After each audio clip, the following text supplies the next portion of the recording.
AD Boivin nous présente un système qui, selon moi, va faire des ravages dans les adeptes de moto hors route. Pour nous en parler, j'ai Max Rancourt. Salut Max! Enchanté! Hey Max, l'Explorer, quelle belle invention encore. AD Boivin nous présente ce système qui est formidable.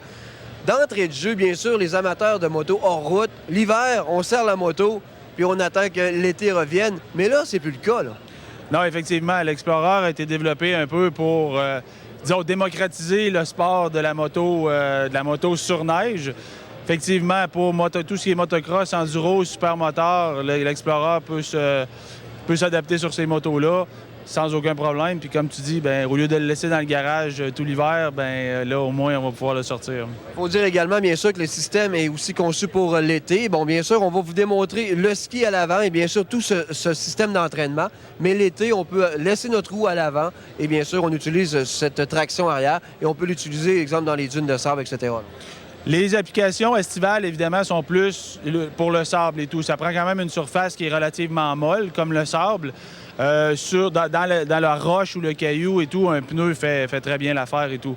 Par contre, au niveau de la traction dans le sable, d'après moi, il n'y a rien qui peut accoter un Explorer. Parfait. Bon, parlons plus technique de l'Explorer, Max, si tu veux bien. La première question que j'ai, quelle cylindrée minimum dois-je avoir? Et est-ce que ce système peut s'adapter sur toutes les motos, bien sûr, hors route qu'on a mentionné?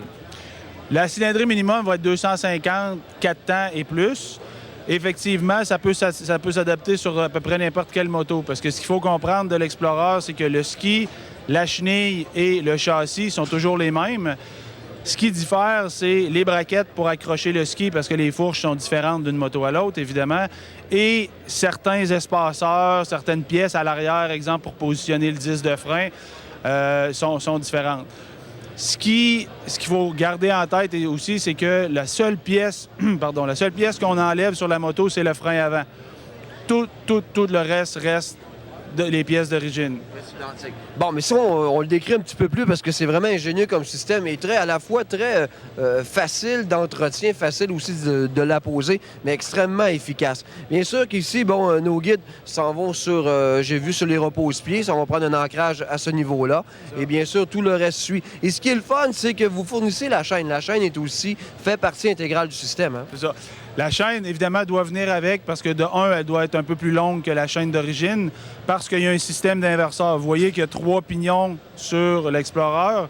Il faut donc que la chaîne soit un peu plus longue, mais il faut qu'elle soit un petit peu plus résistante aussi parce que ça a quand même un bon stress avec le torque de la moto, il y a un bon stress sur la chaîne. Et ça fait bizarre de voir la chaîne tourner du sens contraire qu'on a l'habitude de voir. Bien, en fait, la roue d'entraînement, effectivement, si le devant de la moto est par là, il faut que la roue d'entraînement tourne vers l'arrière pour faire tourner la chenille du bon côté, parce que sinon, si la moto reculerait, ça serait un petit peu dangereux. Effectivement. Bon, écoute, parle-moi de la chenille, bien sûr, conçue expressément pour l'Explorer. C'est un système d'entraînement extérieur. C'est très rare qu'on voit ça, non? En fait, c'est tellement rare que c'est le seul système actuellement sur la planète qui existe comme ça.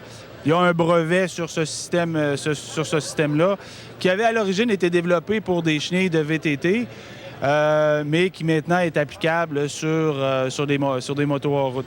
Okay. On parlait aussi des braquettes. Bien sûr, ici, le disque de frein vient se marier avec cette pièce ici. Ici, on a vraiment le système à 4 branches, si on peut s'appliquer, qui s'applique très bien sur la Honda qu'on a vue. Mais l'Aprilia, elle, en possède 5. Donc, on a seulement à changer cette braquette-là. Là. C'est ça. Quand le consommateur reçoit son Explorer, en fait, il va recevoir toujours la même chose que tout le monde. Ce qui va varier, c'est selon la largeur des bras oscillants. Exemple, l'Aprilia, le bras oscillant est très large parce que c'est un supermoteur qui est légal pour la route, donc le pneu est très large. Son bras oscillant est très large, ce qui n'est pas le cas nécessairement des motocross ou des motos enduro. C'est les espaceurs, comme ceux-ci ici, vont varier d'une moto à l'autre. L'autre grosse variante, évidemment, comme tu dis, c'est pour positionner le disque de frein exactement au bon endroit. Parce que quand on n'a plus de frein avant, évidemment, freiner un ski, c'est assez difficile, mais le frein arrière fonctionne tout à fait comme à l'origine. Okay. On peut ajuster la chenille en 3 positions si, bien sûr, on veut aller dans des zones plus enneigées. Donc, la position de la chenille est fort importante. Effectivement, en ayant le système de traction à l'extérieur de la chenille, c'est ce qui permet un ajustement. On va ajuster l'Explorer vers l'arrière sur les surfaces durcies. Donc la neige durcie l'hiver, le sable l'été, ou la boue même. Quand on veut aller dans la neige profonde, on l'envoie vers l'avant. Ça donne un meilleur angle d'attaque à la chenille et on a besoin du poids sur la chenille pour y donner une bonne traction. Quand on va avoir encore un meilleur angle d'attaque pour la chenille, on va vers le ski, on le remonte et comme ça, l'angle de la chenille est encore meilleur pour grimper sur la neige et flotter. On y en arrive à ce fameux ski, comme tu le mentionnes. Il est ajustable, tout dépendant de nos conditions qu'on préfère. Et bien sûr, le ski, est-ce que c'est le même que le snowwalk? Exactement. C'est un ski qui a pris 7-8 ans à développer. Honnêtement, on en a essayé d'autres, mais on s'est rendu compte que c'était le meilleur à mettre sur l'Explorer. Donc, on n'a pas changé la formule gagnante. Avec les fameux Snow Tracker, j'imagine, dessus, qui est vraiment très performant.